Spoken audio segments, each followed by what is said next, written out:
Hello, welcome to the whole story. It's been a very quiet week for news. Alex, do you have anything? Not too much, man. I saw something about a pretty crappy library going up today. Yes, That's nothing about to it. talk about. So, guys, it's been a good week. Um, as always, it's been a blast, and we'll see you guys next Monday. So, uh, goodbye.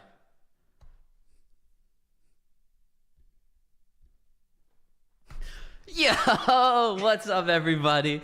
We had the craziest week of news in Formula One off-season history, and as long as we've been covering this sport, which has been just about a year, so not a lot for us. But my wife did ask me if I was gonna make it upstairs in time for dinner, and I said, with the Lewis Hamilton news and with the Christian Horner news, I don't think I'm going to be making dinner upstairs tonight. So we have a lot to talk about.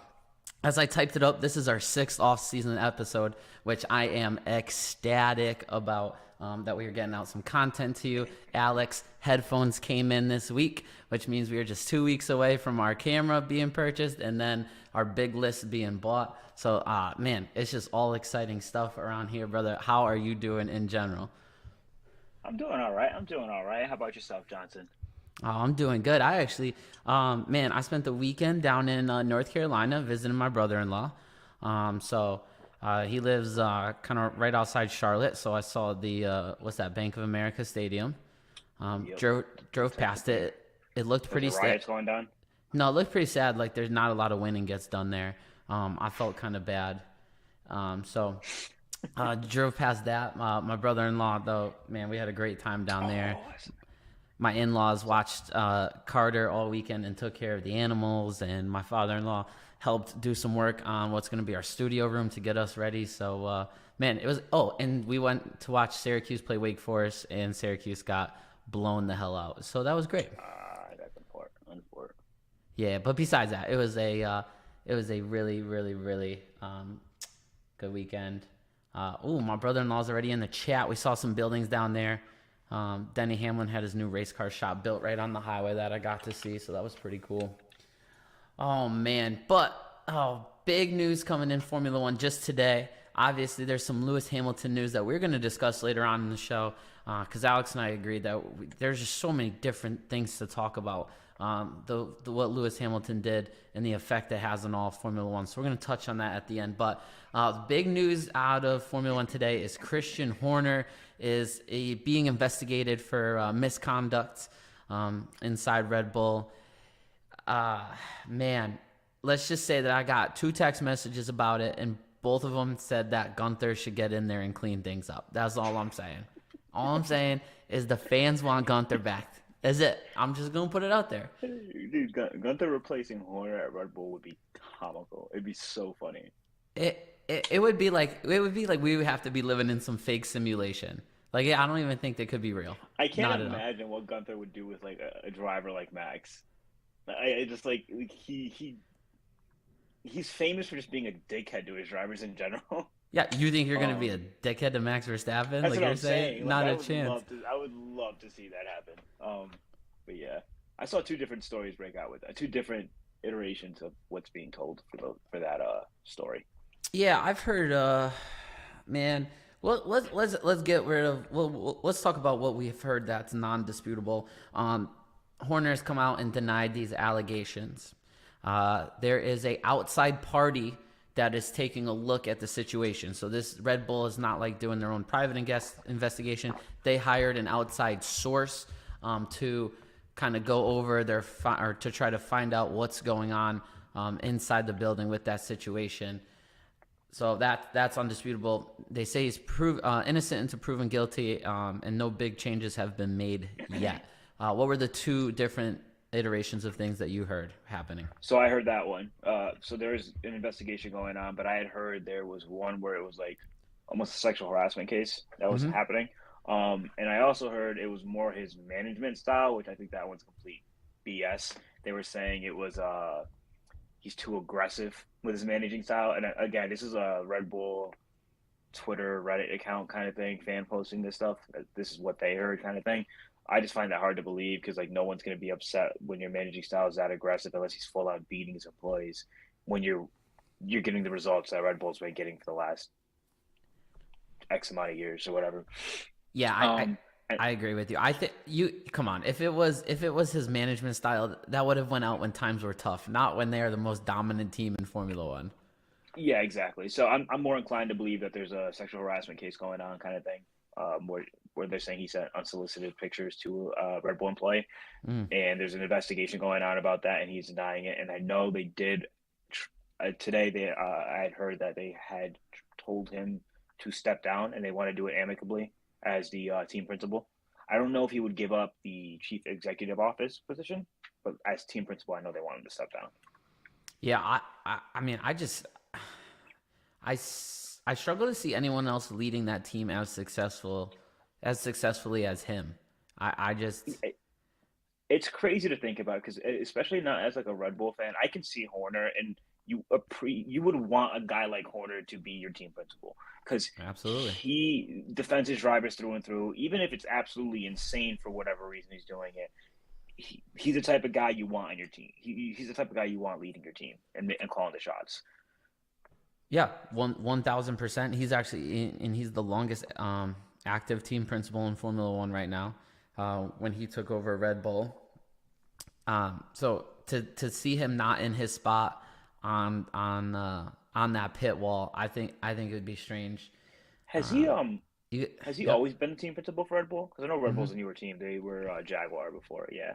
Yeah, when they changed from Jaguar to Red Bull, he took over. Um, Man, he has a Spice Girl at home. With some of the text messages that I got. What are you doing, bro? How much more do these people want in life?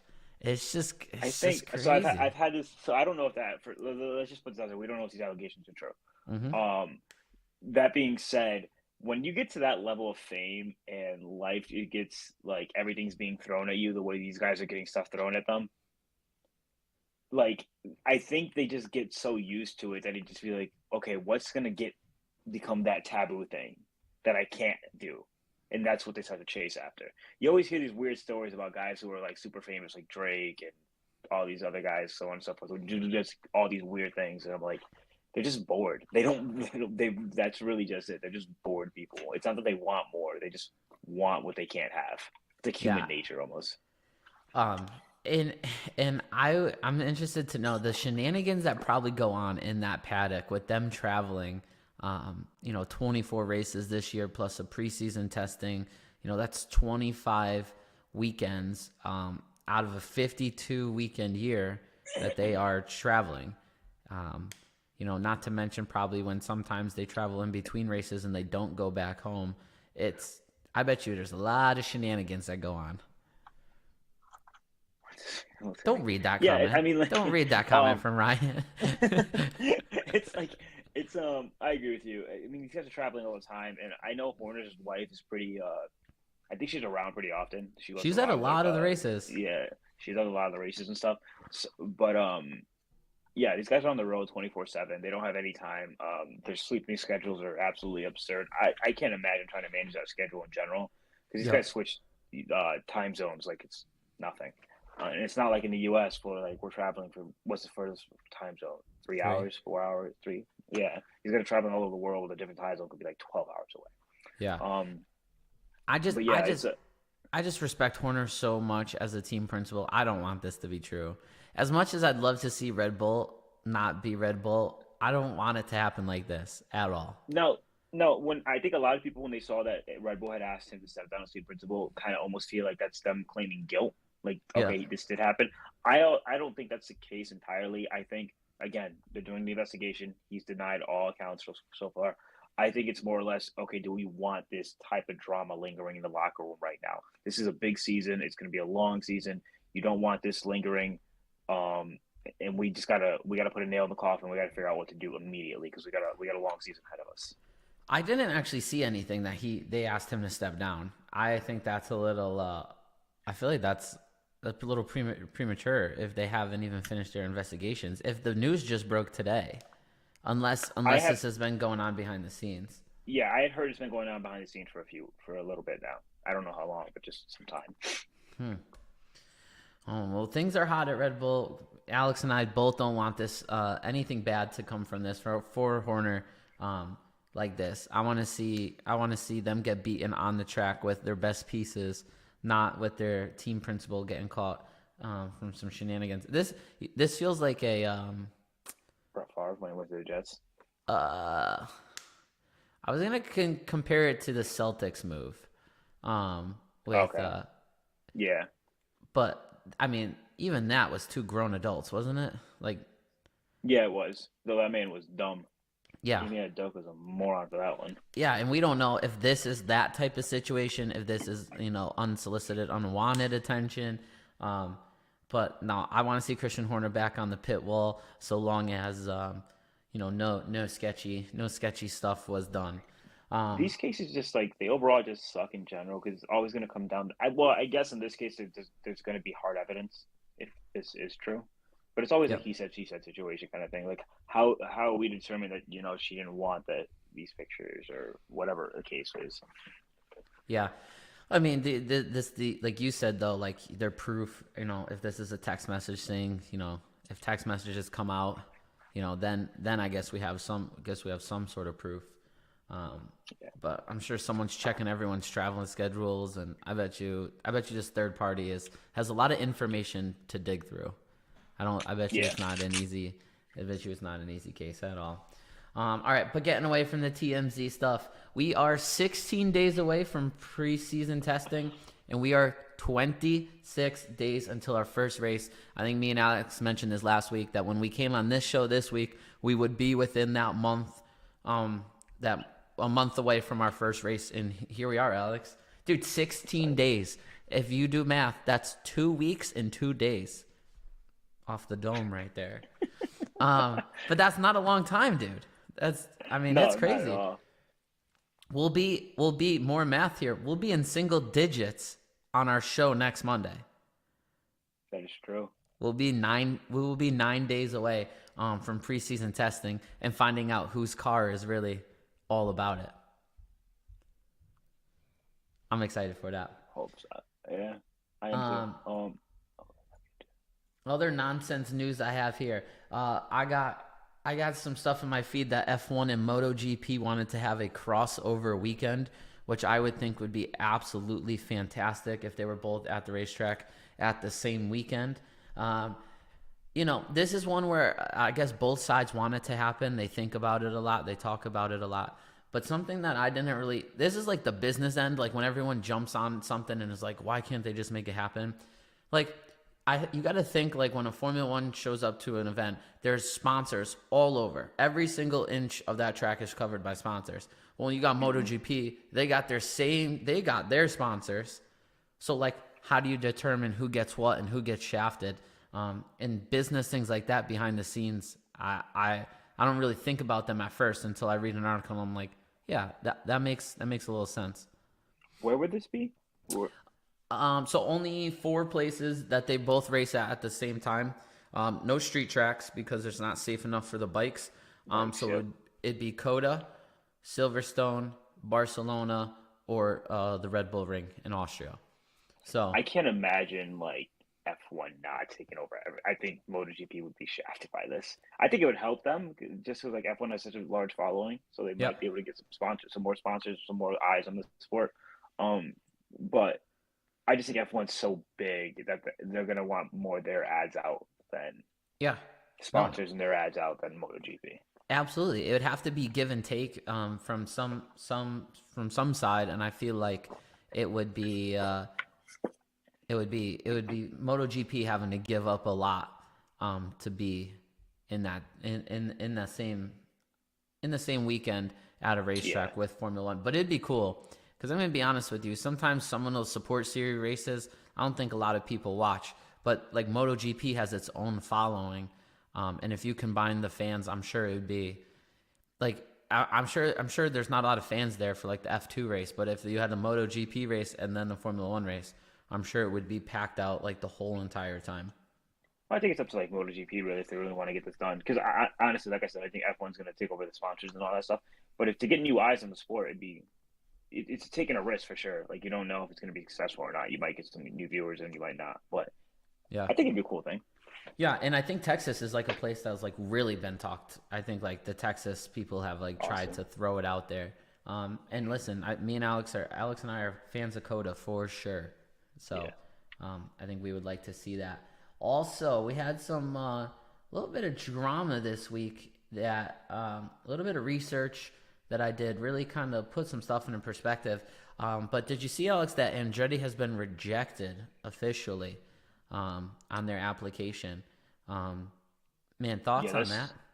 That story got overlooked really quick because of what we're going to talk about today, or later on today. But yeah, I feel like they just really don't want this kind of sport. The constructors don't want to add another team. He obviously he's okay with taking over a team. The only team I could think he would ever take over might be Haas, if anything. Sorry, Ryan. But yeah, they really don't want him, man. They really do not want him in the sport, and it sucks because I would love to get another American team in there. Yeah, after doing some research on the situation, and wondering why Haas was able to get in. So up until 2016, which was the year Haas joined, new entries were the FIA's responsibility. F1 and their CEO had very little to do with that. And then they signed a Concord agreement with F1, and now F1 has the say. And there's also the big factor that $200 million is split between the 10 teams now since this Concord agreement. So since 2016, now the FIA doesn't decide, F1 decides, and now you have this money that's shared. And obviously, it's like a no-brainer. These guys aren't going to want to share their money. So we need to have a better system. Am I right? No. Yes. Why is it only $200 million? I think it has something to do with that just an agreed upon thing?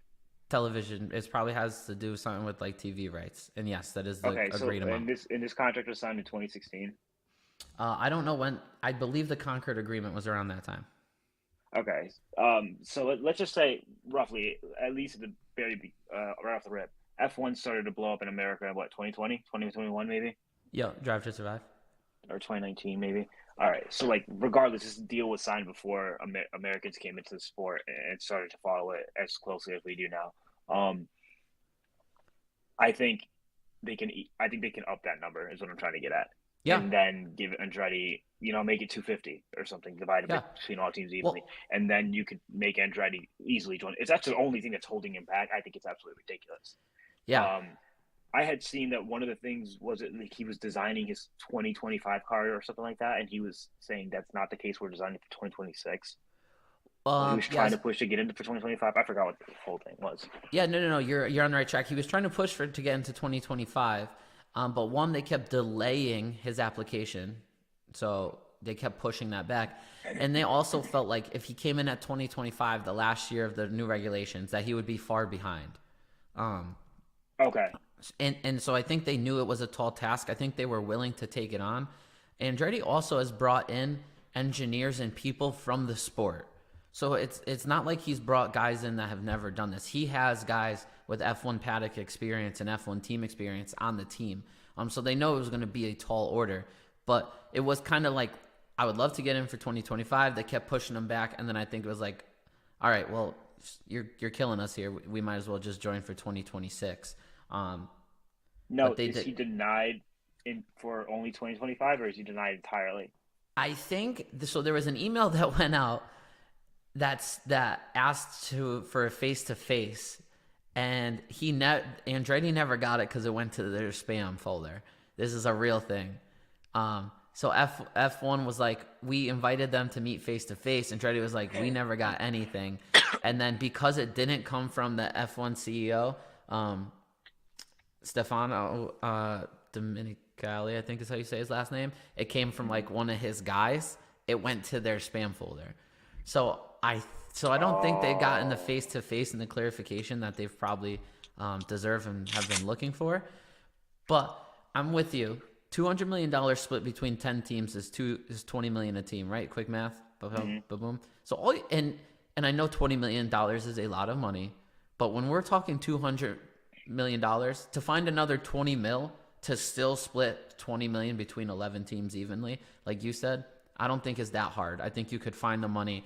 I think the next TV deal for Formula One will be even bigger when they redo it. So, but man, Andretti makes the first step of the process. They're the first team to go through step one, but it's F1 that has the final say, not the FIA anymore. And it kind of like puts them head to head, because I think the FIA wants them, but the F1 doesn't.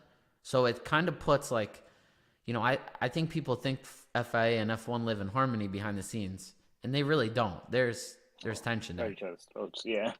Yeah. So, like you said it perfectly, that there's Hamilton news kind of took over the scene. So it got hidden quick, and then with this whole rejection email, it kind of got brought up a little bit again, but it got put down quick. One thing I just want to add to end it, that I heard this from Martin Brundle. He said that the teams don't want to share any of their stuff now that Formula One is a popular sport.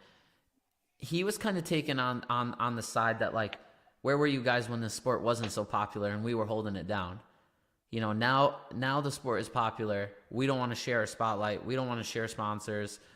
This is kind of us. Like, where were you guys at when it wasn't such a global phenomenon like it is now? All right, that I'm sorry to interrupt here, but that mindset is absolutely insane to me, because that's a problem that baseball has. Mm-hmm. They want to keep everything very traditional. They don't want to do anything like, now they're doing things to change the sport, but F1 has to adopt that mindset too. If they want to keep growing, you can't just be stagnant. You can't gatekeep. That's absolutely ridiculous. Oh, the gatekeep's a great word, because that's exactly what they're doing right now. They're gatekeeping that situation so hard. They're not letting anyone else in. I like that term. That's perfect.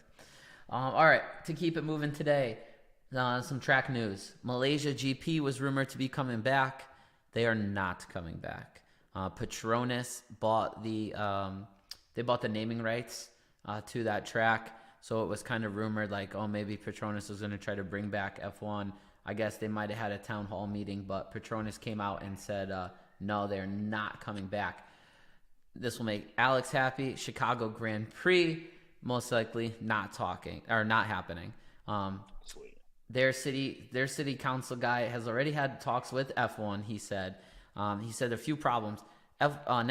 Chicago already has a deal with NASCAR for 3 years. Last year, I think, was year one. They might have 2 more years. So he said they can only do one or the other. They can't do both. It would be too much for the city. Okay. So I guess he made a comment like how they had to, seal all the manholes and pave over certain stuff. And he was like, in F1, I think their rules are even more strict than NASCAR, so it probably won't happen. And he said this in the article, and I don't know if it's true or not, but he said that F1 wants a 10-year commitment, a 10-year contract. And that the conversation didn't get much past that. I don't know how true that is. I'm trying to think of like these races that we have coming on now. I really feel like Vegas did have a 10-year contract, but I don't know about some of these others. Yeah, because Japan just signed Tokyo, right? I think it was, or not Tokyo. Yeah. Japan just signed, but they just extended for what, to like 2029, 5 or 6 more years? Yeah, something like that. Yeah. So like but that's not. 10 years But they've been there like a quadrillion years, so I don't know if you're a new track if you need to be a 10-year commitment. Oh, okay, I see what you're saying. Yeah. I just feel like that's a F1 that's asking for a lot there, if that's the case. I also kind of find that hard to believe, because it's like they're designing the track and they're taking a risk, because it's already a street course, and a lot of fans don't want to see more street courses. Yeah. But I don't know. I think I also could see it being true, because it's America, and anything to do with America is a money grab when it comes to F1. Yeah. So I could see them just wanting to sign a contract and make it as long as possible. Yeah. Because they can sell the tickets for a skyrocket amount. But if it makes you happy, it's probably not happening.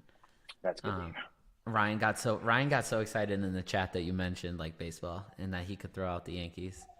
I never realized how much Ryan loves the Yankees. This guy sounds like the Yankees. I like that Ryan's that big of a fan of them. You touched on it, and I have it in my notes. Japanese renewed until 2029 at Suzuka. And it's just a reminder that this race is in April this year, which is a lot earlier than it's been. It's been towards the tail end of the year and probably the back 3 quarters of the season the past couple of years. So we're kicking it off real early in the season this year. I think we fool around with like China, then to Japan or something of that nature. So they will be back. Oh, China's early too then. China's early. Yeah. Man, Suzuka to me sometimes I'm like, it's so boring, and then I'm like, well, sometimes you get some passes at, Yeah. some, I don't know. It's not like the best track, but there's always a couple moments that are like, all right, not bad. Yeah. Yeah. All right. Well, you seem to be on the same page with me as that. What do I have here? I got so much stuff. Do you see to touch on some fun stuff here? Do you see someone got scammed by Lewis Hamilton this week? I want to say I glossed over that story, but I don't remember what it was. So apparently someone screenshotted this message where Lewis Hamilton had asked them to send them money because he lost his wallet in his F1 car and he needed like 900 of whatever type of currency they used. It was clearly not Lewis Hamilton asking for the money. No, it was not.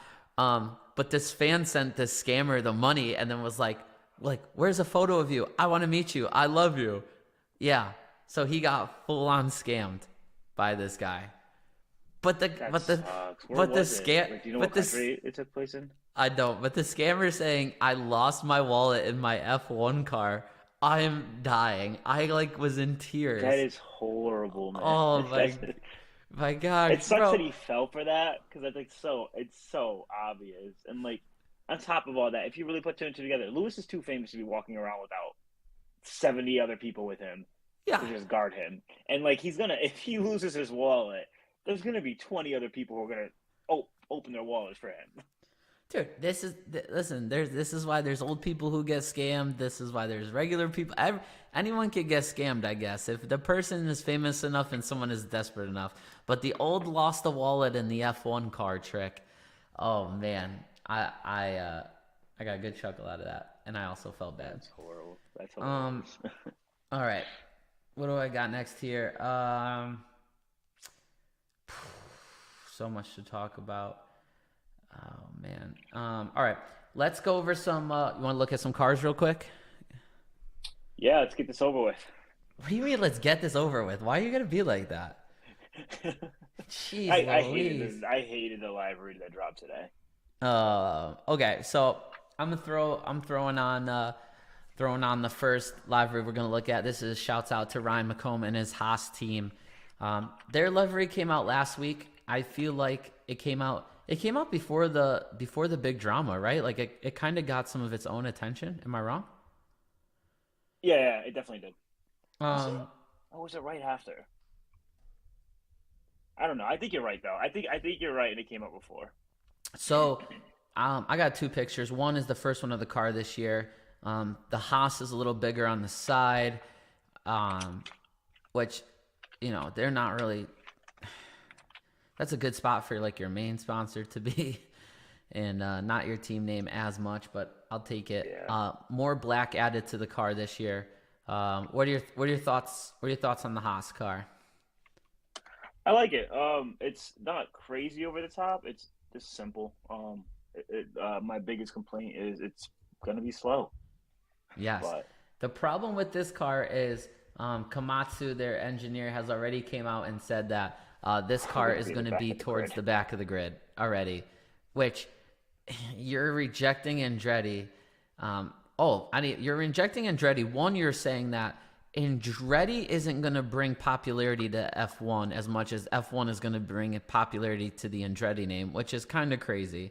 But then you want to talk about like speed and how good these cars are, and you have a team principal already coming out and saying their car is going to be towards the back of the grid. That's kind of a tough look when you're rejecting other teams.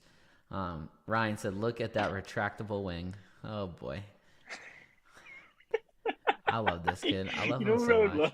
I would love for that to actually be a thing. Like, what is it? Is it the McLaren Senna that does that? That drops its wing into the car and then it pops up when it like. Yeah. think it's that car. I could be wrong, but yeah, I would love for that to be a thing in F1, just literally a retractable wing, just for Ryan's sake. Just for Ryan's sake. Bringing up the differences between last year and this year's car, got them right next to each other. Obviously, a little bit more black on the sides. They kind of took the white out, I guess, like by the driver's head, kind of by the air duct. They added a little bit of white to the wing. They still got some red accent in there. Not as much going down the front. What grade are we giving this car? From the library or from the overall car?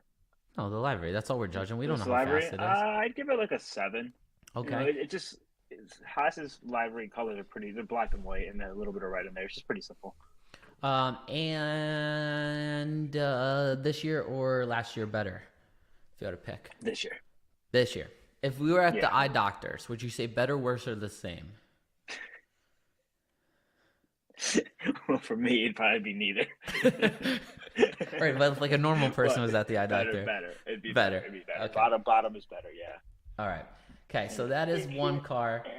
The next car I have is the Steak Sauber car. All right. So this got dropped today. Black and green, heavy, as you guys can see. A picture of the front, a picture of the side. If you guys don't know, their colors were black and red last year. So this is a a huge turn for them. Alex, you're not a fan. Not at all. I think Sauber. I'm sorry. Sauber's replacing the Alfa Romeo, and I think Alfa Romeo did a fantastic job with the liveries. Yeah. It looks like somebody just took an F1 car and just threw a green racing stripe down the side or over the top of it. If I wanted to be completely honest, it looked like somebody just threw up on the car. I can't. I hate it. Yes, and I don't. At least what I've been taught and around, green is like a very superstitious color. It's like not good for racing. Really? Now I don't believe in superstitions like that, but there are people who believe that green is not great. Ryan's a little bit of a degenerate, so he's asking who drives for Steak. Valtteri Bottas, former Mercedes driver, and then Joe Guan Yu drives for Steak. All right, so grade this thing then for us. Like a 5, 4. And compared to last year, better, worse, or the same? Worse. Worse. Like I said, I think Alpha's always done a really good job with the liveries. It sucks. All right, well, that's the Steak car Alex don't like. It looks like a green goblin car. Ooh. No, it looks like the Green Hornet. You know that movie with Seth Rogen? Is it Seth Rogen? Yeah, That's it is what Seth car Rogen. reminds me of. Yeah. Oh, man. I love it. That was a good reference. All right, then last but not least here on the gram, I got Williams' car. I was not impressed, to be honest. Correct me if I'm wrong, but is the trend that we're going heavy black on the grid this year so far? What has been released? Yeah, McLaren, Steak. I mean, Haas just went more black. Williams looked like they went more black, and Steak kind of went more black or the same, just with green to make it pop more. I think we're going to be... So it's not. I don't hate it. I don't know. I've always liked the way the Williams look, but I think it's because they don't have so many sponsors. I think it's heavy black this year. It definitely is heavy black this year. I think their sponsorship placement is better on this car. Agree? Disagree? Oh yeah, for sure, 100%. All right, Alex, give us a grade. I'd give it like a 7 too. And they have the Duracell battery that you like. Yeah, I love the Duracell battery thing. I always think that's funny.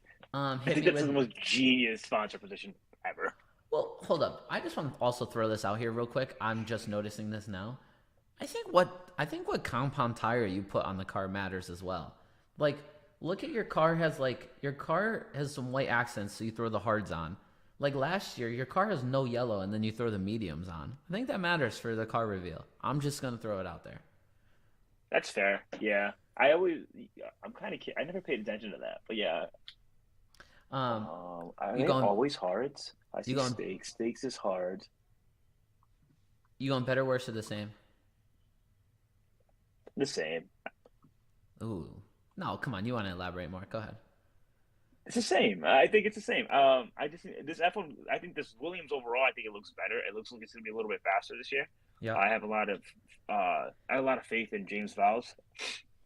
Right, it's his name, James Vowles, Yep. right? His team principal, Yep. whatever You're his good. name is. Yeah, I have a lot of faith in him. So like, it looks faster. So I'm hoping Williams is actually a little bit faster this year, and we can get to like Albon doesn't have to carry the load by himself. All right. All right. So those are our three car reveals. Um, Alex, thank you for taking us through that. Oh, Can I just add one more statement when it comes to the live race? yes, and I also want you to rate just the three that dropped. Just the three that dropped, I would go one Haas, two Williams, three Stake. All right, now let me make it more confusing because there's four that have dropped. Throw McLaren in there, McLaren, I would go McLaren one. and then the same two, three, four out. Yep, the same. Yep, two, three, four. That order. I've heard that the Racing Bulls, whatever that team name's gonna be, The Visa Cash Out it RB team. yeah, whatever that is. I heard they're gonna take a lot of inspiration with the library from the 2012, 2013 Toro Rosso, like that blue with the red stripe down the side. If You you know, remember. I kind of like that you've heard that because I kind of heard some news too, and I didn't know if it was true or not. So, I kind of like that. I I like like that. that. I like that library a lot too. I like It that looks cool. we're hearing those same things. And actually, Alex, just so you know, we don't have to wait too long to see that. Because before our next show, Alpine was going to come out with their car on the 7th, so that's on Wednesday.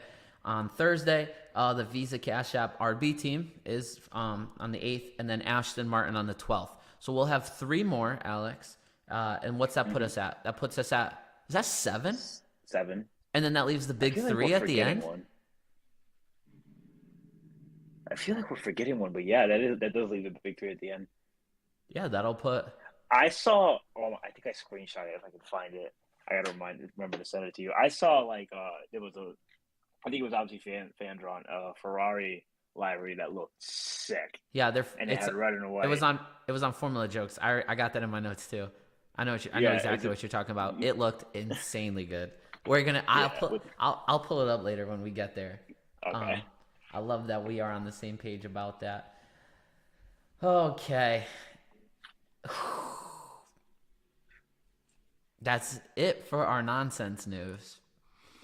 And then for Oh, the what do you call man that I call GOAT, who was once named Lewis Hamilton, who is now Sir Lewis Hamilton, knighted.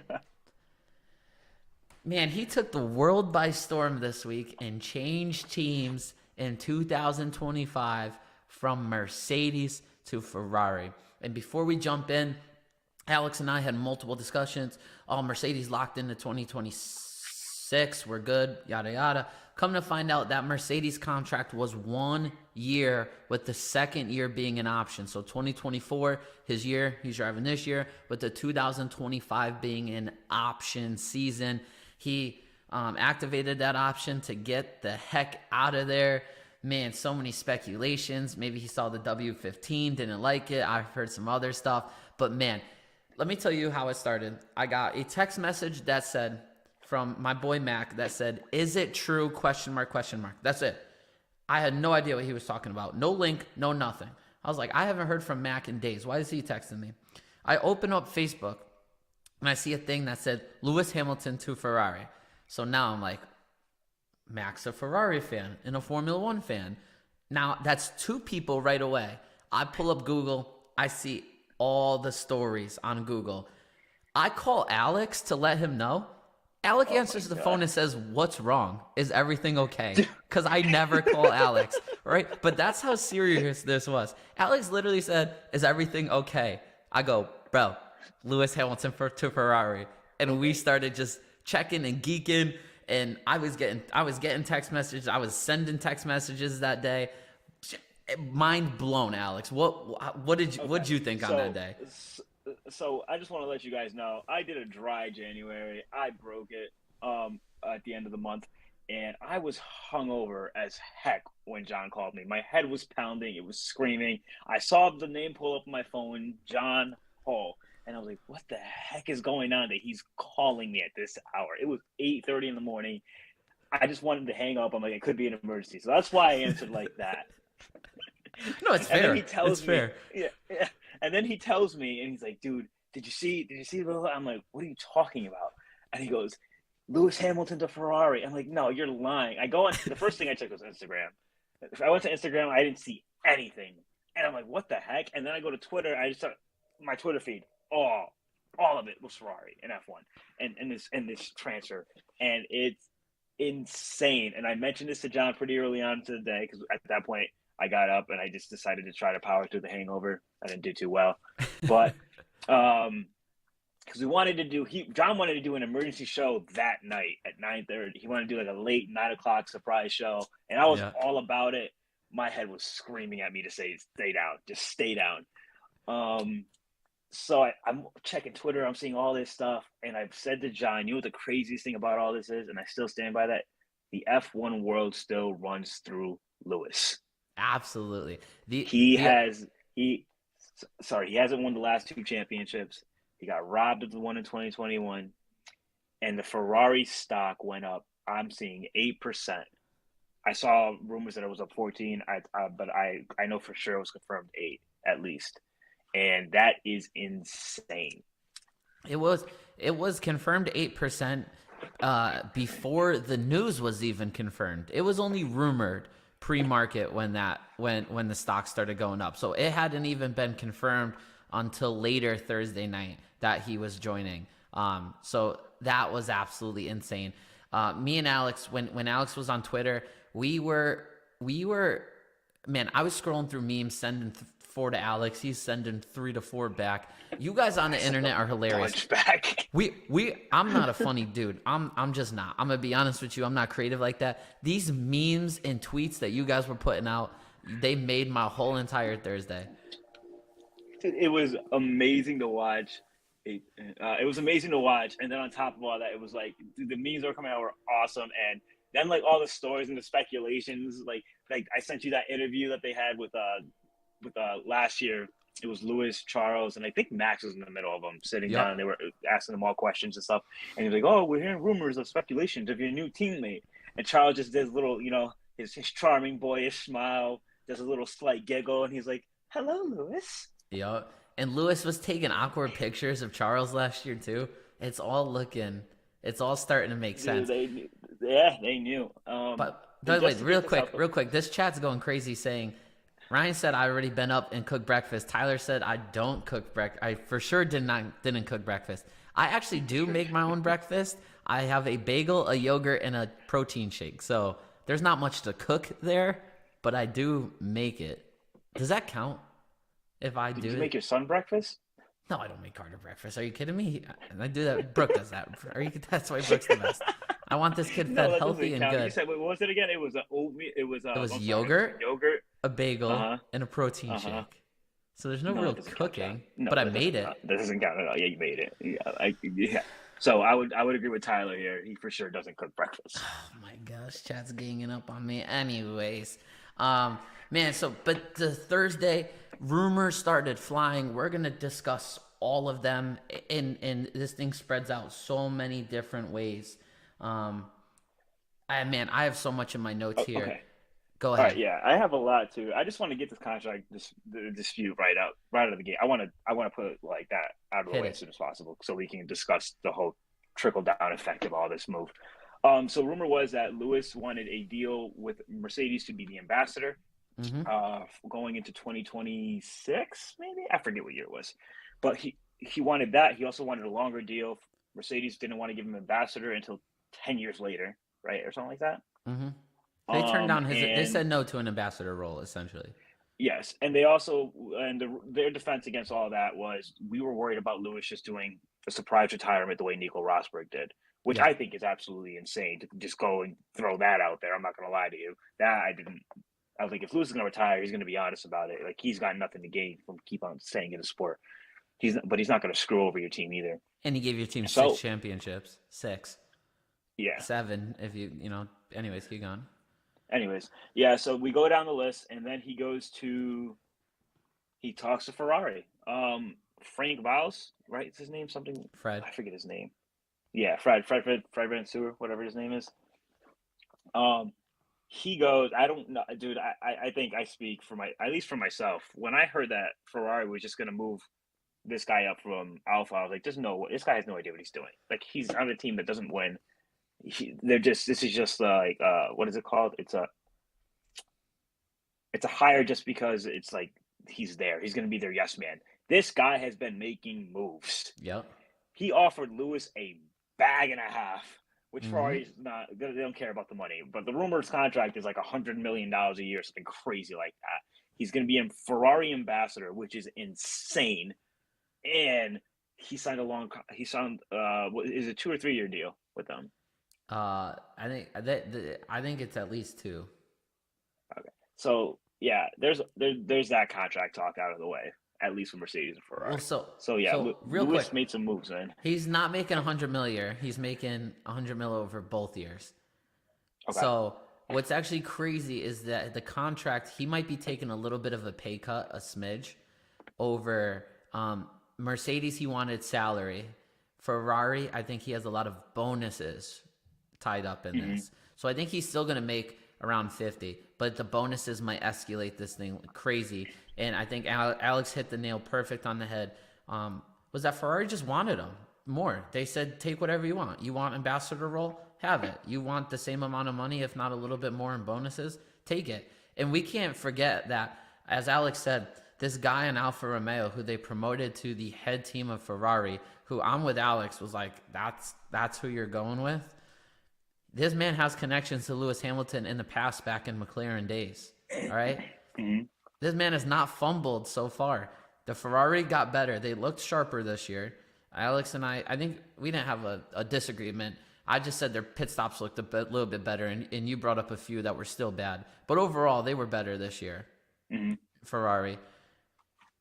You want to bring a championship back to Italy. This is the move that needs to be made, no doubt. Oh yeah, he's the only driver on the grid who can compete with Max. And Say it louder for the people in the back, baby. he's the only driver on the grid who can compete with Max. I guess if you're an Alonso fan, you want to believe otherwise. I just don't think that's the case. I think Alonso's a great driver, phenomenal driver, but Lewis and Max are just something special. They're two generational talents that don't just come around. They don't come around. And like, this is the move. You had to make it. They want it. They got it. Yep, absolutely. And what this move does is like 36,000 different things here. So we talked about yeah. We need Einstein to talk about all these variables here. We talked about the salary. This deal starts in 2025. All right, so that's a good question Ryan asked. Yeah, we'll talk about it. For F1 has something called the silly season. So about halfway towards the end of the season, people start speculating who's going where. We start finding things out. Ferrari announcing that Lewis Hamilton is going to Ferrari in 2025 makes it, we have to talk about what's going to happen in 2024 for both Ferrari and Mercedes. And then we have to talk about what's going to happen in 2025. Let's start with this 2024 first. How awkward is this Mercedes, Lewis Hamilton, Carlos Sainz, who is being let go by Ferrari? Ferrari season. How awkward is it going to be for these two guys, and who has it more awkward? I think Lewis definitely has it the most awkward because not to mention that we didn't mention is Lewis is taking some engineers and stuff with him from Mercedes, and rumor is he's going to try to take Bono, and Bono hasn't confirmed or denied anything. I know he did say it was difficult because the language barrier and so on and so forth, but I would love to see Bono go with Mercedes. Him and Lewis are like, they're just an iconic duo. Yeah. No, like you can't hear anyone else saying, Lewis, it's hammer time. You know what I mean? Yeah. Like, so I think it's just more awkward for there. I think it's also less awkward for Carlos because Carlos almost like saw the writing on the wall kind of thing where it was like, yeah, it was unfortunate. But, you know, like I said multiple times the past or whatever, I think Carlos is a great driver. I think it's unfortunate what's happening to him, but like you can't not go for Lewis. But I think Carlos always makes sure he knows where his seat is going to be next season. He makes sure he always has a spot. Ferrari obviously wasn't providing that. Yeah. He's been in negotiations with them for a very long time now, and it wasn't working. Then they go and sign Charles. It was like telling them, hey, like, you're not our guy. Like they solidified this. Um, so I think it's a little less awkward for Carlos. It's just a more difficult position for him to be in because he doesn't know if he has a seat next year now. And but I just think it's more awkward for Lewis in that whole Mercedes team. I agree. Did you hear that Lewis took him paintballing and told him? Did you know? That's I, hilarious if on that's God, true. on God, it's out there that he took the team paintballing, and that's when he told him that he was leaving. There were I think we both probably will reference a couple memes. There were some memes that was like Lewis coming to see the W15 and the Oh banners yeah. "Welcome Home, Cheater" um, on the wall. I agree. I have zero doubt in my mind that Welcome. Lewis won't. I think Lewis will give 100% this season. I'm not even Oh, worried about 100%, that. without a doubt in my mind. And I think Carlos will drive even more out of his mind because he needs to kind of prove where he wants to go or is wanted around the grid. So I think I think both of their games are going to be very much elevated this year. But yeah, you're right. The other issue is for both of those drivers is how much do you share with your driver when you know he's leaving at the end of the season? You don't want to share developmental stuff that much because he might take it with him. I think that's what also makes it harder for Mercedes as a whole too. Like obviously, like you said, Ferrari wanted him more, so they were going to do that. But Lewis has been a big proponent or complaining about the Mercedes, the last few Mercedes that have developed, and they completely switched over from the no side pod thing to the side pods now, and redesigning the car and trying to just make Lewis happy. And to just see that they were trying to do all this, and then him just you know go to Ferrari now, it just kind of I don't know. It feels like almost a slap in the face to them. But at Hmm. the same time, like Ferrari, like Lewis wasn't like undermining you. He was telling you exactly what it was. He told you what he wanted. You guys just didn't want to provide it. Yeah, absolutely. And when you're a driver of that many championships is speaking, you either listen or this is going to happen. Alex mentioned Bono is up in the air about moving with Lewis. Ricardo Musconi, he was previously the engineer for Bottas and Russell, but he got promoted to the head trackside performance is his title in 2023 for Mercedes. He is going. And there's also one other name that I thought that I had written down for us that I apparently do not I have. didn't hear names. I just heard that he was taking people. That's cool. Yeah, That's cool that you got names. yeah, those were the names being mentioned. So, um, you know, we touched on the ambassador role. I'm interested to know why Mercedes would say no to that when Lewis Hamilton off track has to be one of the most has the greatest presence of off track things that he wants to do. So for you to say no, like no to an older Lewis Hamilton, you would have. Toto's no dummy. He had to have known that that was going to cause some things, right? Yeah, but I mean, the Toto doesn't have that say by himself, right? It's got to be a board thing, right? Yes, yes, but Yeah, like I think Toto swings a big stick around there. that's yeah, definitely. Yeah, Lewis is like off track. If you take away the racing aspect at all and just have these guys walk around in public, like Lewis is going to draw the most attention. Like we discussed it last week, he has a double anyone's Instagram followers. He Yep. just has like 10 different projects he's working on the side, and not for nothing too. Like, and one of the things that Ferrari also told him is they were going to help him with his the integration thing, the to making it more inclusive to Yep. other races and stuff. And this is something Lewis has been talking about for a while. Yep. And like, and for Mercedes not to back him when he's on any of that and he's doing it himself, and that's all he's asking for is a little bit of help with that. And Ferrari's offering that, and they are, and I think that's also played a big proponent into like what is happening too. Like Lewis wanted to make sure that he didn't just his legacy isn't just winning the F1 championship. He wants to change the sport from like a to be more inclusive, to bring in other dynamics and other ideas and other races as a whole. Other than like it's predominantly it's a white European sport, and he just wants to add a little bit more, a little bit of spice in there.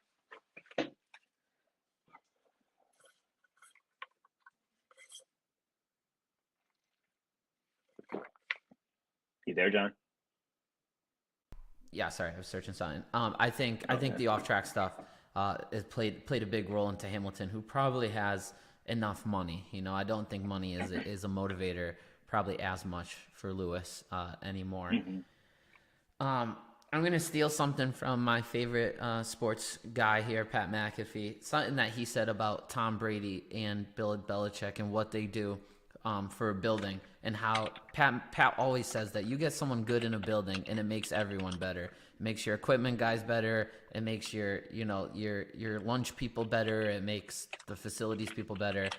I feel as if Ferrari was on an upward trend, and that Lewis will do exactly what Pat always talks about to a building. Like, you're gonna tell me that there aren't people over in Italy right now who are like, oh my God, arguably the second coming of Schumacher, the GOAT, is coming to our place. Like, we cannot have bad pit strategies. We cannot have cars that break. Like it will no longer be like, oh, the drivers can't get it done. Like, this is the guy, and if you can't get it done with him, it says a lot about you. I see it hard to not elevate everyone around him.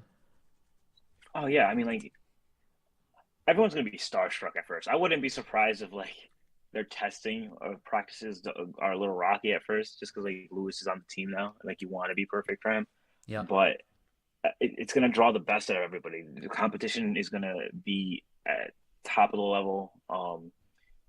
I think it's just like I'm curious the dynamic that Charles is feeling right now, because he went from being like, "Hey, I'm the future, I'm the golden boy," to like, "Oh, you know, arguably one of the greatest drivers, if not the greatest driver of all time, is coming over, and I'm no longer the golden boy right now." Yeah. Um, do you think Charles had any say in him coming over? Because I saw some stuff that was like, man, Charles ain't afraid to go head to head with the best there ever was, and I think a lot of respect is getting put on Charles's name. But I don't even know if he had any decision in it. I don't think he did. I don't. I could be wrong. It's hard to. I don't. Charles just doesn't come off as that person who's like very like demanding in that aspect kind of thing. I don't think he really cares who his teammate is, as long as he's like, as long as they're not hurting Ferrari, he's not Yeah. going to care. Um, but yeah, I mean, if he did, kudos to him. And kind of, you know, feel sorry for Carlos. I thought they were really good friends. Well, I feel like Carlos is good friends with it. The Carlos Lando, Carlos, Charles. I think you're seeing a common denominator that Carlos is a pretty good dude. Yeah. And that everyone gets along with him. All right. Oof. The Where trickle do down we effect even of this go? move. We haven't even started what Um, we haven't even touched it. Lewis has one more season at Mercedes. According to some stuff I found on the webs, this will be his 12th consecutive season with Mercedes. That is the most of any driver, with Schumacher in 11th and then Max at 9. So one more season kind of solidifies kind of the greatness between Lewis and Mercedes. So it's cool to see that kind of some records are already there, and some records will be getting added on the way out for Lewis. Man, where do you want to start with Ferrari? You want to start with Dude, I don't Mercedes? know. Where do you I want to think start? we're gonna go all over the place because like you can't just sit with one seat. Who comes in second, Ferrari or Mercedes? Okay, Ryan. I don't know if we can answer questions today. There's so much we got to talk about. Who do I'm you gonna think say comes? Ferrari Who do you next think year. comes in second? Next year, this year coming up, or 2025 with Lewis. Oh, I don't know. That's This a year good coming question. up, I think it's gonna be. I think McLaren. I wouldn't be surprised if McLaren. I'm gonna throw McLaren there only because I think there's gonna be a lot of stuff that Ferrari and Mercedes are gonna be concerned about. Okay. Wow, I like it. So you're saying the distraction causes McLaren second place in the constructors this year. I like it. Um, I'm gonna go with Mercedes because that's what I do. But my gut is telling me Ferrari's gonna come out with a good car this year. I don't I like think it. so too. I Yeah. think Well. so too. I mean, they're hiding everything. They're not talking about anything. They're confident that like we're not copying Red Bull. We're doing our own thing. And it's not like they don't have a fast car. They have a fast car. I mean, we've seen they got a decent amount of pole positions in qualifying. They just can't. They couldn't control the tire problem. But if they solve that, man, it's gonna be a scary team. Yeah, you're not kidding. All right, so we're on the same page. McLaren maybe, but also we gotta watch out for Ferrari. Okay, so the big conversation, and I got a lot of texts, was who replaces Lewis. I said this. Mercedes has a junior driver, Kimi Antonelli, that they really like. He is apparently a He's stud out of the nasty. studs. He's Yes. insane.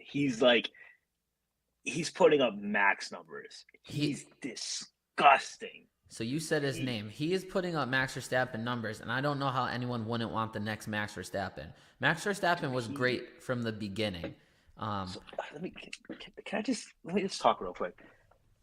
Mercedes incorporated a junior academy team.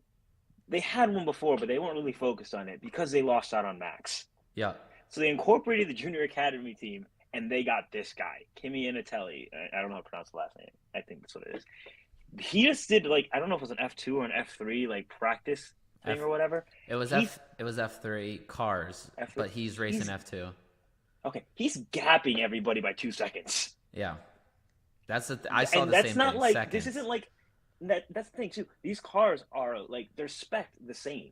Yeah, This isn't a spec series like F1 is. So he's essentially like beating these guys in the same machinery by 2 seconds. That is insane. yeah. Um, If I'm Mercedes, I move on him. But well, I think there's a so lot of different variables. so here's the problem: is that you want to see how good he does this year, but there's already pieces moving. So can you wait? Is the problem? You have George Russell, who will be, I believe, in his who will Sixth be in year? his seventh season, correct, going into 2025. So six this year, he will be year seven will be 2025. So you're not putting, he's starting to have some veteran like Mm-hmm. presence to him. So you're gonna put him with Russell is not bad. It's not like you got two young drivers in the car and you don't feel like you have anyone that you can rely on in the team. It would be George's fourth year, I believe, in 2025 with the team. So, you have a veteran presence in George, so you can maybe lean on a young person like that. But you want to see how he does throughout the F2 year and if he's still up to that same level. So I put him as my number one spot to be in that car. Do you have a number one driver? I want it to be him. Um, I don't know if I could put him as my official number one though. At the same time, because I think there's a lot of drivers who are worthy of that seat right now. Um, I've heard talks with a few different drivers.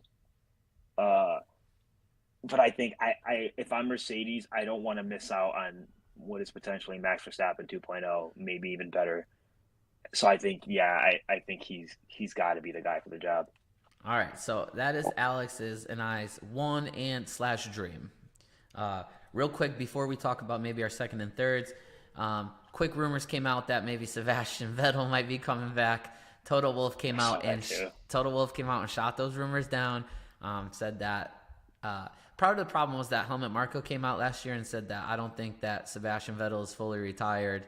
So that always left juice that he might come back. Total Wolf came out and said, I think his racing days are behind him. We talked about a lot of things, but racing was not one of them. So for any Sebastian Vettel fans coming out, that is not happening where he I comes can't take to Total. Mercedes. I can't take Total for his word though. I'm not gonna lie to you. I wouldn't be like I'm not putting. I wouldn't put it past him for Vettel to be racing next year. Wow. Okay. I, I'm a roll. like, I'm gonna roll it out, but you want to keep it alive? Okay, I respect it. yeah. Let's have two different opinions on it. Okay. Okay. The second list, driver man.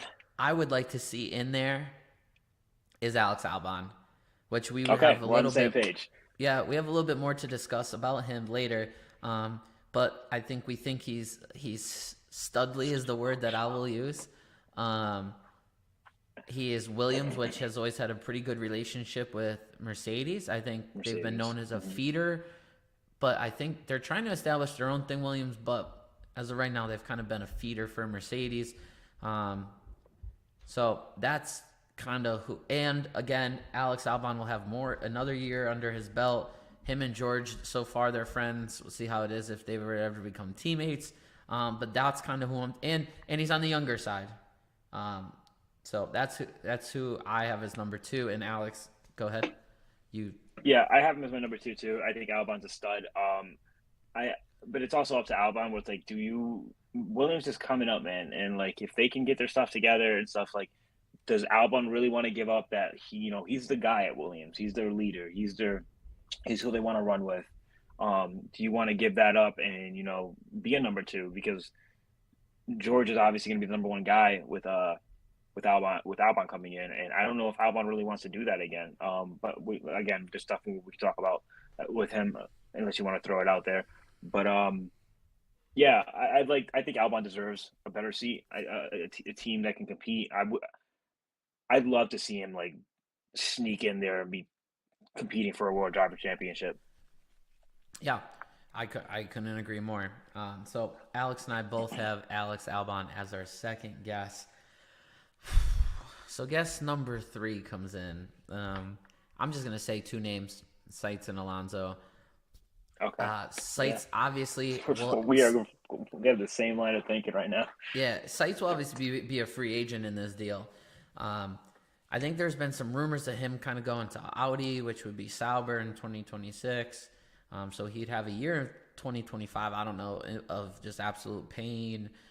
I'm not sure if he would try to go to Sauber early, aka the stake team.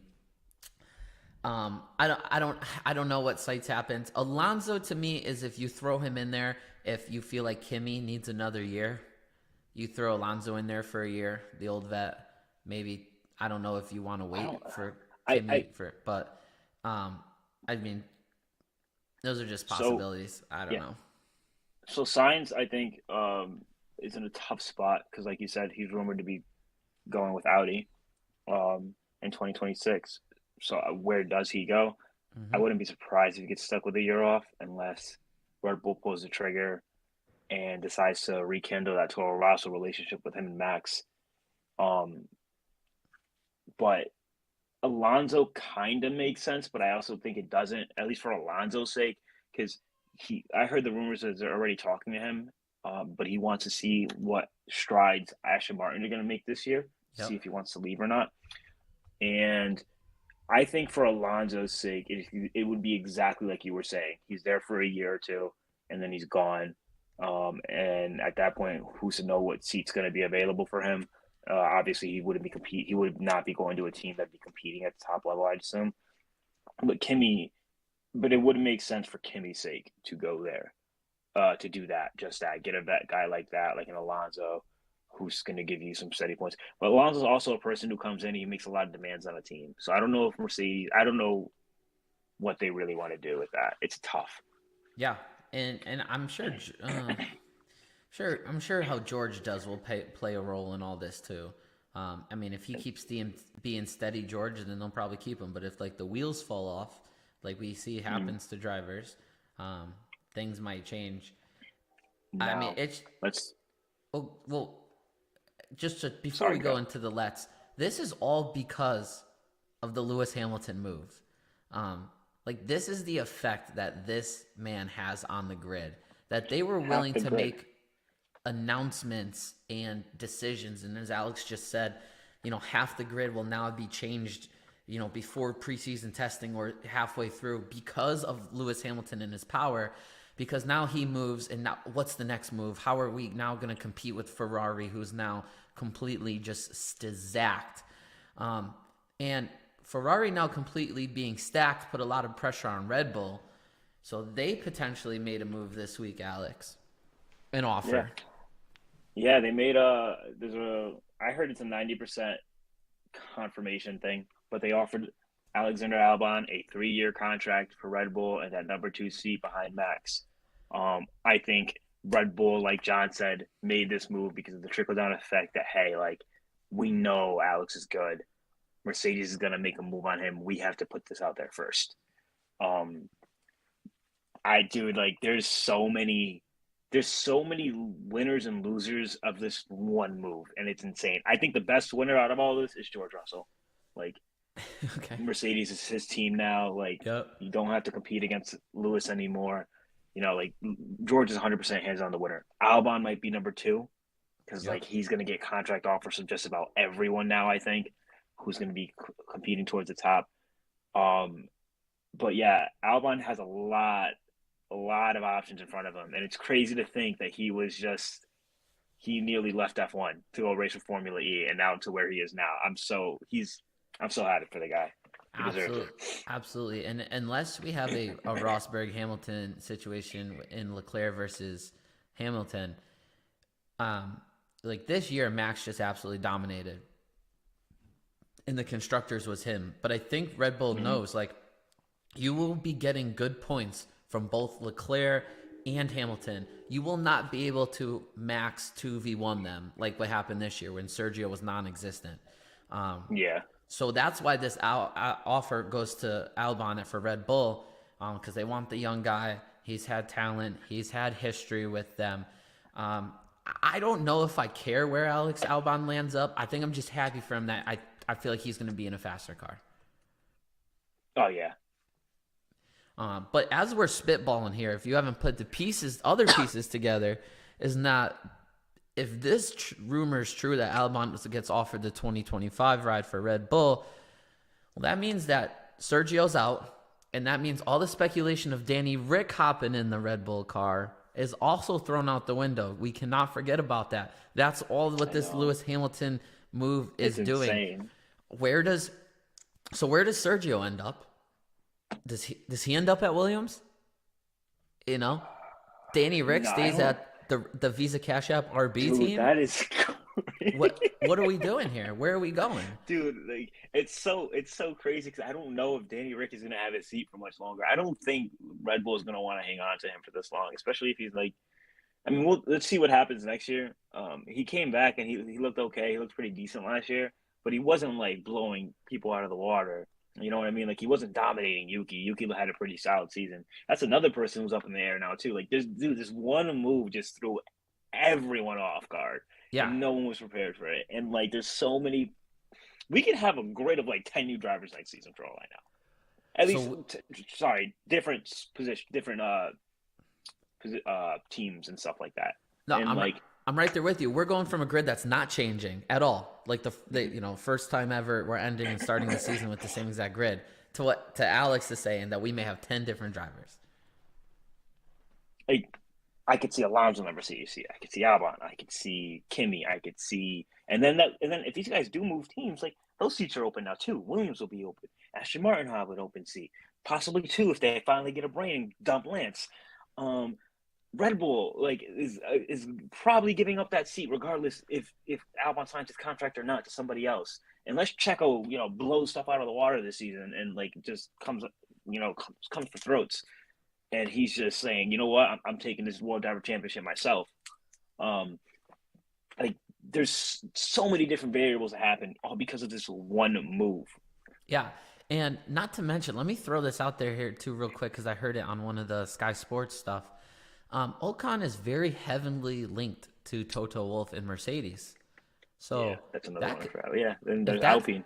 If that moves for Alpine, now there's an Alpine seat. Does Sergio go there? Does someone else try to make maybe a lateral move? I hope that doesn't happen. I don't want to see Ocon. I don't think Ocon. I think he's fine where he is.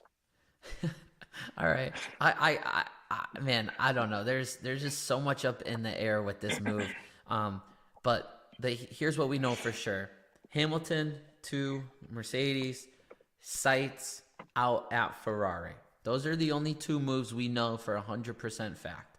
The Albon deal, they say, is 90%. Like Alex said, I read that same exact thing. It's most likely going to happen. If we find that out, so that moves Albon there, Sergio out, and there's an empty Williams seat. So, man, that's what this move did to the 2025 season before the 2024 season even started.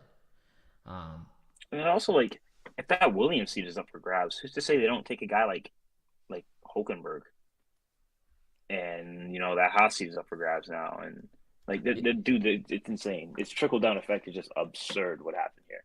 Yeah, Ryan just commented in the chat. Couldn't be more right. This sounds like college football coaches changing programs. So true. Whatchamacallit? We get Saban retires. So, Oh my gosh, Washington guy. You know me. You know what I'm talking about. You're with me. Yeah, I forget his name too. He goes to.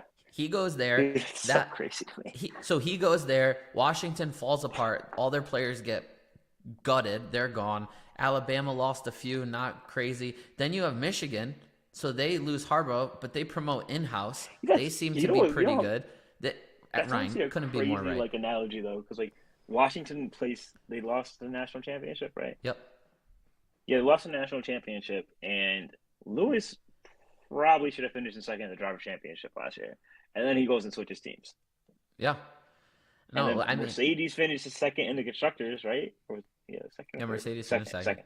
Yeah, they finished second, and he wasn't switches teams. The team he beat, like it's insane. Nico is definitely not untouchable, Ryan. I'm sorry. I know people Oh, like him a lot, and he's very knowledgeable. I think he'd be a great reserve driver for a long time, but he's definitely not untouchable. Yeah. So and curses for that Haas, yeah.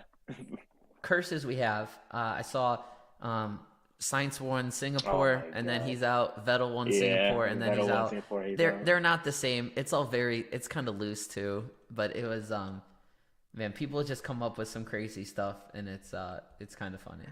And then let's get the Ferrari curse right out the window. I've said it time and time again. Ferraris where careers go to die. Yeah, so let's talk about that. I have that in my notes. Does Lewis break the curse of Ferrari drivers later in their career? I mean, we saw it with Kimi, we saw it with Vettel, we saw it with Alonso. Um, does I mean Vettel? What's crazy is Vettel left after 4 continuous. Nope, I lied. There was a bad year that Vettel had at Red Bull before he went to Ferrari, but Vettel had won a handful of championships with Red Bull and didn't want to stick it out. Ferrari looked a little bit better. He jumped ship. It doesn't go well. Alonso doesn't get it done over there. Do you think Lewis Hamilton breaks that curse? I if I had to guess, I'm gonna be 100% transparent here. I don't think so. Um, All right, guys, there'll be a new co-host next week. I think the only reason I say that is I think I'm not gonna be surprised if it is a Lewis and Nico Rosberg thing happening with him and Charles. I know him and Charles get along, but Nico and Lewis were best friends growing up. Like they roommated together, through karting and stuff, and now they can't even stand the sight of each other. Lewis just has a tendency to just do that. He's that good, and when you're constantly stressed out about a job like you are in F1 about having a seat, Charles is obviously the future. They're not gonna like get rid of Charles. I don't see that ever happening unless Charles wants out. Yep. But I could see like a little bit of friction there for a little bit. I also I want to give you that no answer too because I want to see what this Ferrari car looks like. If I think they made strides in the right direction for this season during testing and like during the racing and qualifying and stuff, then yeah, I could see Lewis breaking the record, or not breaking the curse. Mm-hmm. But if they look like they did last season, where they just have that fast 1 lap pace, or they're just switching up the car every race and don't have a setup going and stuff like. And it's also like, let's see how these race engineers adapt to going from Mercedes to Ferrari too to help out Lewis. Because like I said, Bono says one of the reasons he's considering not going is because of the language barrier. Mm-hmm. So let's just see like what they do with strategy and stuff. And I don't see Lewis trying to learn Italian. I know people will sit there and say that Schumacher learned Italian for his sake. That's another person we forgot about. Mick Schumacher. Oh my gosh, we're having one of our best episodes yet, and Alex goes blank. Where is he? Can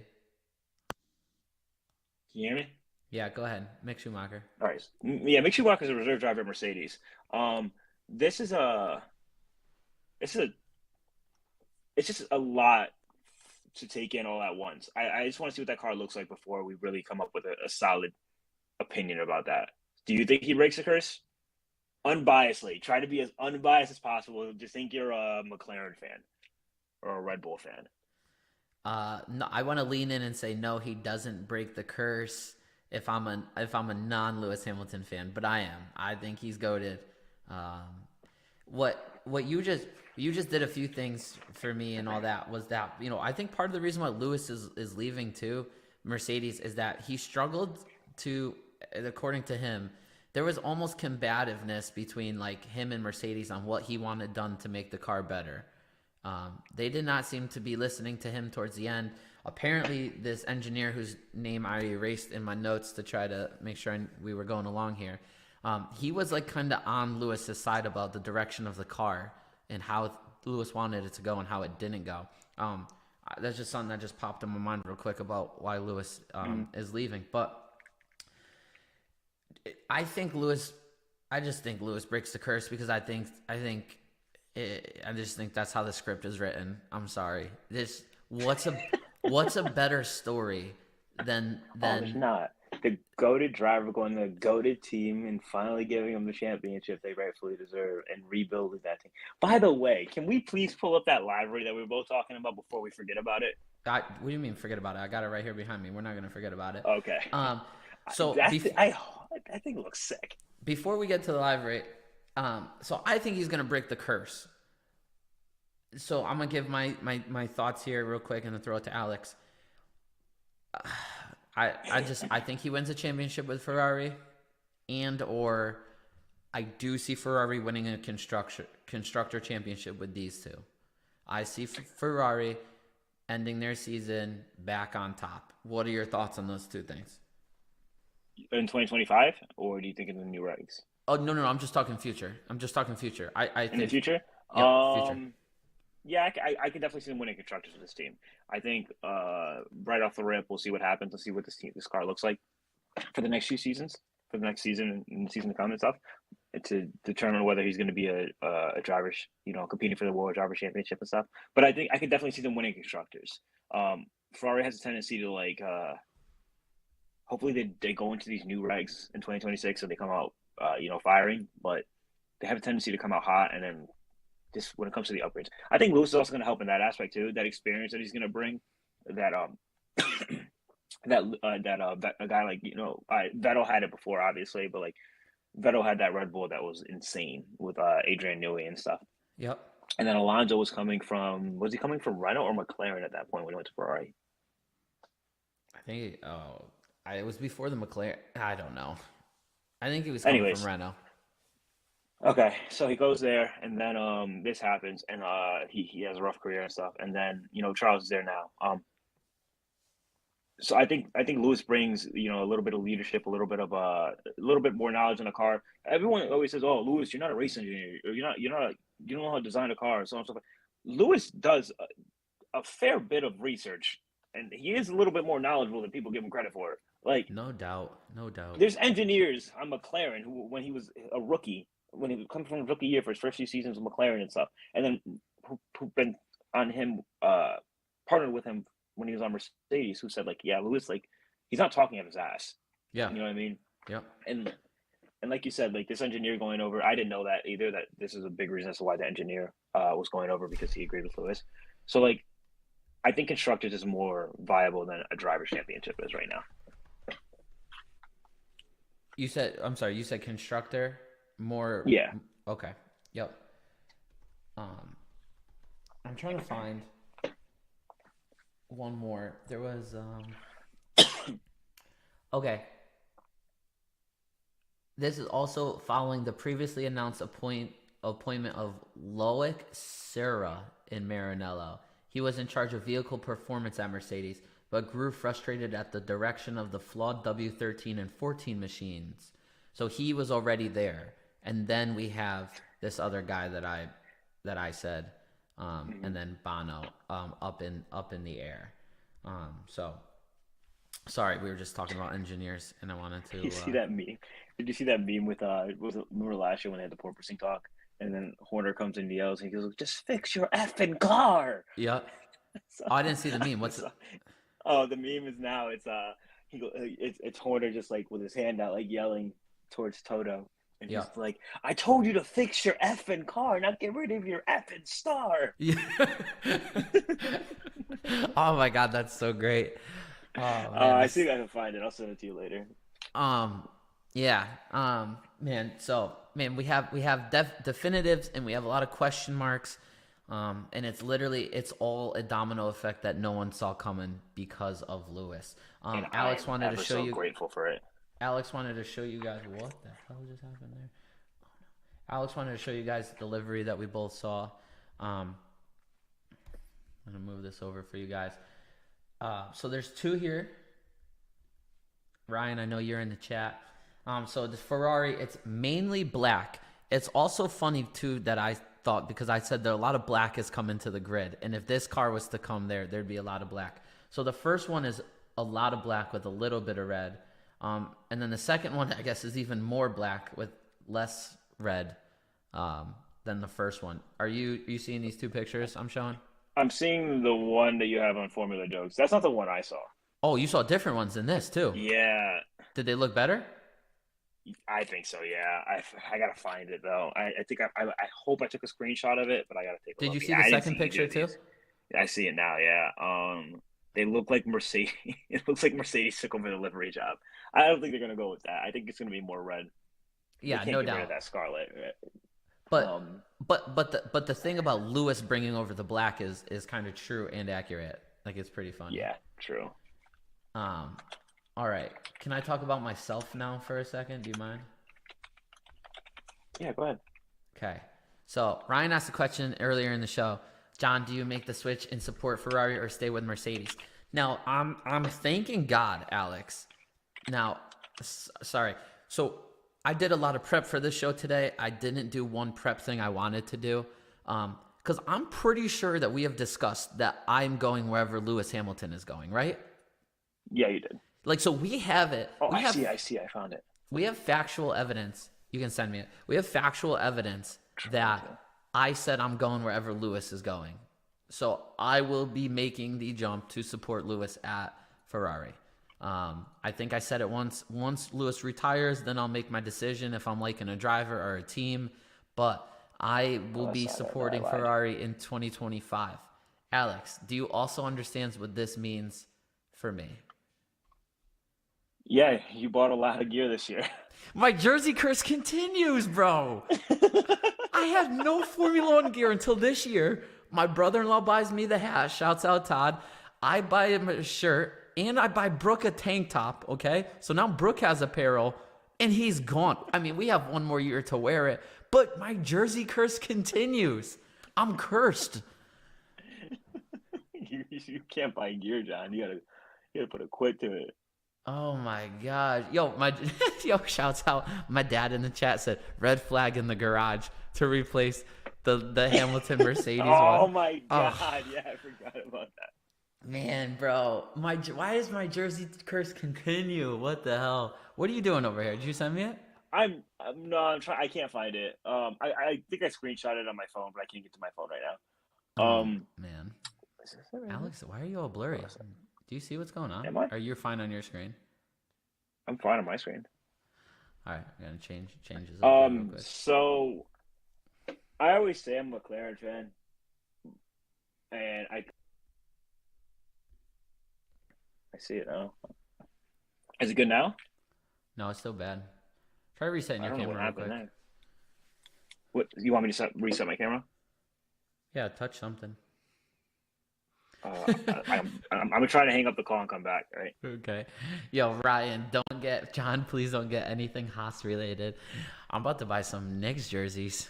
Maybe get some of those guys moved cool off that team a little bit. Sheesh.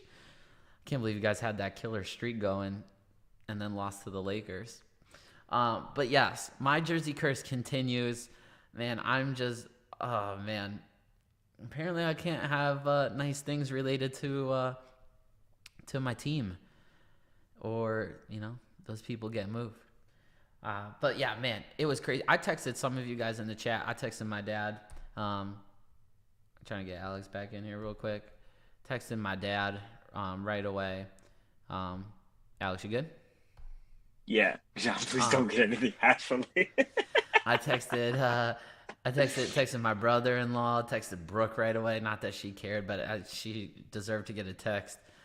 Shouts out my boy Mac, texting me about it. So a lot of news when that Hamilton stuff broke. Ryan said, "Get a Randall jersey, please." No, I'll keep him on the team. Nah, come on, man. Did you see the text I just sent you? Let me take a look at You have it. your phone on you? 18 text messages in the chat. Great. What is this? It's just a picture. You What see do the you want? background of like Lewis? Oh, you want Look the at car? middle. Yeah, you see the car that you see in the background? Yeah, hold on. Give me a second. That's the library I was talking about. I think that looks sick. The red and white like that. Um. Oh, so yeah. But my favorite drivers in the grid are one. I'm a Hamilton fan. Two, Lando Norris. Three, Charles Leclerc. So I might have to jump ship and go become a Ferrari fan too. Um, well, that'd be nice, me and you cheering on the same people. I know, and the Ferrari red is just clean, man. I'd buy some gear. So you see the Um, red and white, that would look sick. I don't know if it's been a livery in the past before. I love how they did this, right? So I love how they made this image with that car and Hmm. Lewis, and then used Charles's number. So yeah, Charles Silver. So I think they might have done this library in the past, and I just don't remember seeing it. But this is that I think would look sick. Yeah, that would look really cool. I don't remember seeing that one in my brief history. One thing too here, real quick, I'm gonna bring this up. The you guys can't see it, but they put wheel covers on all these cars. Like McLaren has a real ugly wheel cover, but these rims are Yeah. so nice, and we're not being able to see them. And I know it's performance related, but man, I've seen a couple pictures of these cars without the wheel covers on, and they are so freaking nice. Oh, I can't wait till testing starts, man. I'm Oh so man. excited. Yeah, this conversation we had just got me even more fired up. I couldn't believe I was in the airport yesterday making my notes for the show, and it was just like it would not end. There was just like note after note, and I was like, this show is gonna be freaking amazing. Um, yeah, man. Oh, so Lewis Hamilton to Ferrari. What's kind of crazy though is that like people were trying to put it into like I don't know. Well, because the sport is very popular overseas, people were trying to put it into football terms. Um, but Oh like yeah. like Ferrari is something different in the Formula One world. It's like a Lakers. I don't even. It's like a Yeah, Yankees. Like Knicks, Yankees, yeah. yeah, you like the Dodgers. Maybe I don't know. You like dream of Yeah, it's playing. like iconic teams that carry the sports. The Yes, big market.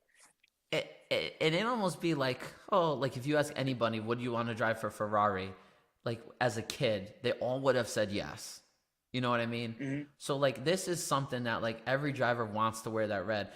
Toto came out with a video and he knows it. He said it. Like everyone wants to have that for that horse on their chest and so this move is to me it's not like super duper crazy. If Lewis would have went to Red Bull, I would like lose my mind. That would make no sense. And that But Lewis that to was such an Ferrari. yeah, it's nuts. And like I said, GOAT, one of the greatest drivers of all time, if not the greatest driver of all time, and going to the greatest F1 team of all time. And it's Yeah, a lot of people's opinions. Like it's Ferrari's just iconic. It's you can't have Formula One cannot survive without Ferrari. yeah, It just wouldn't happen. It wouldn't work. That logo means too much to its history. absolutely. Um, I would say that Max to Mercedes, Lewis to Red Bull would be more shocking than this Shocking, yes. Lewis to But, that, Ferrari move. It, but it that's caught so us many. by surprise, but it Oh does yeah. not. It's not the shocking effect is Oh not no, as but much. that was the thing too. Like they've been teasing this for years. Mm-hmm. Like every time for it's like every time like this middle of the season, you always hear Ferrari and Lewis are talking, and this Yep. has been Lewis's dream team. I'm like something maybe you guys don't know about if you're new to the sport. Like a big reason as to why Lewis left McLaren to go to Mercedes because of Nicky Lauda, Yep. and Nicky Lauda is synonymous to Ferrari. Mm-hmm. Like so, there was a lot of connections there. It always I think it was going to be a matter of time before Lewis did it. Like Toto said, it wasn't a matter of if it was going to happen. It was a matter of when it was going to happen, when he was going to leave Mercedes. I saw some fans saying that like if Max did this, it would have been bigger news. And I was like, I don't think you guys realize how important Lewis is to the sport. Like, like I said, his number. If you walk Max and Lewis in public, Max is going to get some fans. Don't get me wrong, but Lewis is going to be mobbed, and he has outside avenues to continue to make a great living outside of F1. And he's a global icon. Max isn't a global icon. He's an icon to the sport of F1, but he isn't a global icon the way Lewis is. No, not at all. I can't even believe people would say that. I That's thought it was like insane. I was like I get it. He's a great driver, but like they're just two different people. Yeah. entirely. Um, Alan Prost too is another driver who switched from McLaren to Ferrari at the later end of his career, and it did not go well. I knew there was another driver that we were missing. So, if anyone can break this curse, Lord, please let it be Lewis. Man, what else you got? Real quick, outside of F1, did you see that the World Cup final is going to be in MetLife Stadium? Bro, first of all, God, I love you. Cause I actually I read it. You know how you read certain things as a dude, and you're like, I'm next to Brooke, and I was like, I have to show Brooke this. Like the World Cup being us, especially being in Connecticut, and the World Cup being in New York, that is a huge deal. New Jersey. New New Jersey. Jersey, thank you. That's huge. That's a huge deal. Oh, it's a great deal. You know what the bad thing is? MetLife is synonymous for tearing ACLs, and you have the most expensive ACLs in the world going to compete there now. No, they'll put grass in there. Not a doubt. No, Alex, there is zero chance that they don't have grass on that field. That's insane, though. I didn't know. Isn't it? So does that mean the U.S. is the host of the World Cup then? Yes, Entirely? Alex. Yeah. Okay, I don't remember something saying You it didn't was see in the map? 2026. Okay, so that's the problem is that these players have been fighting for more grass and better fields. Oh, And okay. now the World Cup is coming over here, and all these owners are going to spend money putting grass on these fields for them to play on. And they wouldn't Okay. do it for their NFL players, but they're going to do it for this World Cup. I mean, outside of America, soccer's huge. So, yeah, it's going to draw in a lot and money for the world. I don't follow soccer religiously at all. Like, I could tell you a few teams here and there. I can tell you a few players, but the only time I follow soccer is when the World Cup's happening, and it brings in a stupid amount of money. 16 cities will host matches during the 2026 World Cup. The U.S. has 11 hosts. Atlanta, Boston, Dallas, Houston, Kansas City, Los Angeles, Miami, New York, New Jersey, Philadelphia, San Fran, and Seattle. I wonder what tickets are going to be like. I mean, it's the final is going to be held in New York or Jersey. Yeah, Ryan just I'd said love to. I'd love to. people are going to come to New Jersey from all across the world and think, what is this? What is this I know show? it's going to smell so bad too. They're going to be like America stinks. It's not going to snow. Is that? Smell. Oh, smell. Yeah. Quite possibly. I'm sure they're going to try to jazz up the place before it happens, as they always do. But yeah, that's all I got to say. It's been a long show. Steelers got Arthur Smith as offensive coordinator. I don't know how I feel about it. I'm not thrilled, but I I hope. don't know why the fuck you would make that move. Yeah, the guy who had Bijan Robinson and Kyle Pitts and couldn't do anything with them is going to be the offensive coordinator. and it's the most Steeler move ever. I hope it works out, and we have good running backs. But Tennessee never they were good because of Derrick Henry. Why are we acting like they weren't disgusting because of him? Tannehill stunk. Yeah. I don't think people like Derrick Henry opened up the play action pass a lot. So yeah, that's a rough one. Right. Yeah. Yeah, and we re-signed our DC. Why couldn't we get anyone? Well, who knows? Maybe it'll be good. We'll see. Your defense isn't bad, right? Is it bad? Defense is mid. No, not bad. We're not bad. We're just mid. And if TJ goes down, it doesn't look good. Yeah. No, we got Dave Canales as our head coach. I was really hoping. I don't understand the hire. I'm not gonna lie to you. It's like they were like, oh, this guy's. The Carolina seems to want to rebuild the way Miami did, and I think that makes no sense. We're never going to be a high-powered offense with the team we have. I wanted us to change our identity back to running the ball, really good defense, and I thought Vrabel would have been the perfect hire. But we'll see. I'll give him a chance. Super Bowl prediction. That's a good one. I think it's hard to look past the Chiefs and Taylor Swift. I want the 49ers to win, but I think the Chiefs are going to. I see. You know what? I like it. I want the Chiefs. Wait, Ryan, who are you referring to? You like to move for Arthur Smith or for Canales? No, Smith. Smith. Yeah, I think. So what are you saying? I think he typed it when we were talking about Smith. Okay. But I want the Chiefs to win. That's kind of who I'm rooting for. But I would feel so bad if Kyle Shanahan can't win another Super Bowl. He's been there. What, is this his third time? Second? Well, like second with the Niners, and then the Yeah. Falcons collapse. Yeah. So like Damn, man.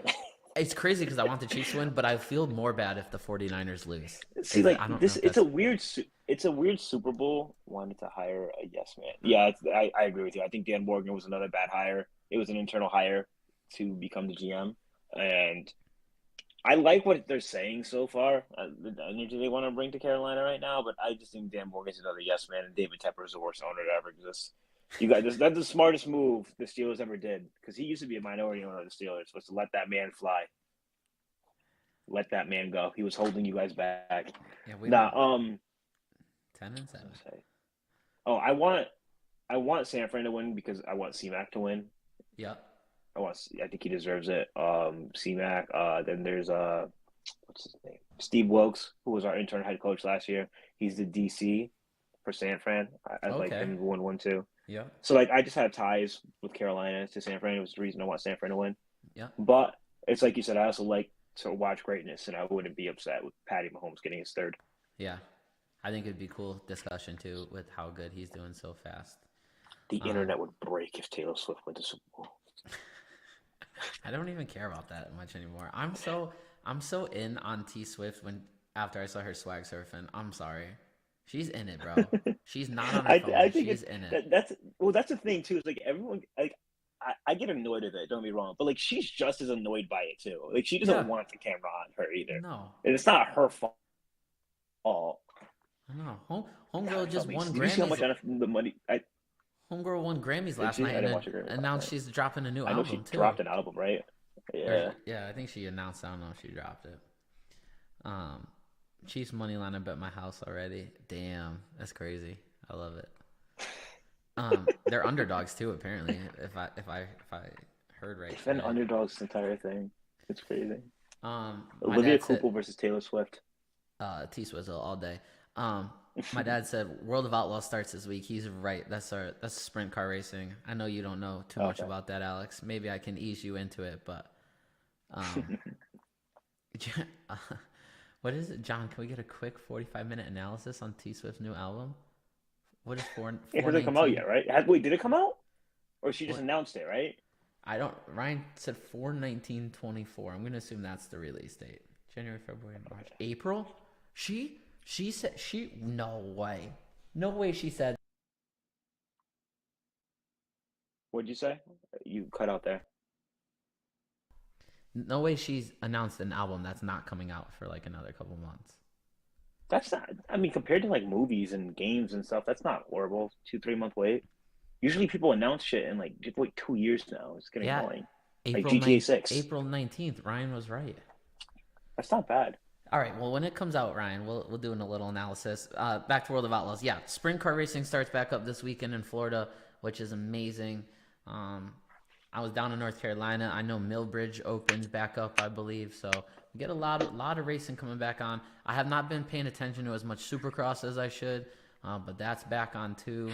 Shouts out my boy Brandon texted me about that this weekend. But so yeah, we're football's about to end and racing's about to come back. They already had the NASCAR clash this weekend. So I'm excited, but yeah, I gotta get going, John. It's been a long show. What do you mean? Where do you have to go? Where do you have to go? Tell us where you have to go. I gotta mix. What happened? Tell us where you have to go. What's your I gotta plan? go get food. I'm starving. Ryan just sat in this chat for an hour and 43 minutes, and you're just trying to leave him.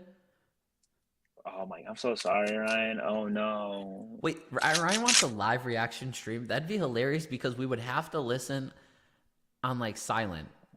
Like I'd have to pump it through our headphones, but like the mic couldn't pick it up because we get DMCA'd. I'd be a dick. Like I don't hate Taylor Swift. I don't hate her music, but I'm not like I do think she's a tad bit overrated. But that's just me. I think once the train starts going, you can't stop it. I feel the same way with Drake right now. Like no way you can tell me Drake's stuff now is as good as it was really. But the train is going. And I think T Swift has some bangers out in the past and then yeah. I can't listen to her stuff and sit there and say, oh, like it's amazing. It's just like it's formulaic pop music. Well, that's why it's a live reaction stream. You're just supposed to have your natural live reaction. That's all. I just think John, we're gonna be synonymous with getting a lot of hate if I'm just gonna sit there and not even react. Well, listen, the show It's needs gonna be views, all right? Take one for the team. okay. All right. Alex All is right, we'll not see. wrong. We just had an hour and 45-minute show in our off season, which is freaking amazing, guys. Yeah. We've already discussed it. We got 3 more car reveals that we'll go over next week, and then we'll go over our top 7 at that point.